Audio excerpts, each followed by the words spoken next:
ডায়নার ছোট্ট একটা কথা ছিল, যার সাথে পরিচিত আমরা কম বেশি সকলেই। সে বলেছিলেন, আমি যাকে ভালোবেসেছিলাম সে ছাড়া গোটা বিশ্ব আমায় ভালোবেসেছিল। সৌন্দর্য, ব্যক্তিত্ব কিংবা আভিজাত্য কোনো কিছু দিয়েই প্রিন্সেস ডায়নাকে পেছনে ফেলবার মতো কেউ তার মৃত্যুর এত বছর পরও আসেনি। অথচ তার স্বামীও তাকে ঘরে রেখে আসক্ত হয়েছিল পরনারীতে, যার শেষটা হয়েছিল তাদের বিবাহ বিচ্ছেদ দিয়ে।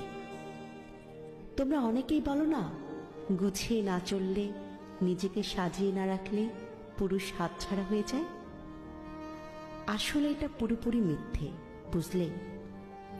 যার মানসিকতা নোংরা তার ঘরে হুড় থাকলেও সে কাজের মেয়ের পেছনে ঘুরে বেড়ায়, আর যার মানসিকতা পরিষ্কার সে দিনের পর দিন শত শত সুন্দরী নারী উপেক্ষা করে শুধুমাত্র তার স্ত্রীর কথা ভেবে।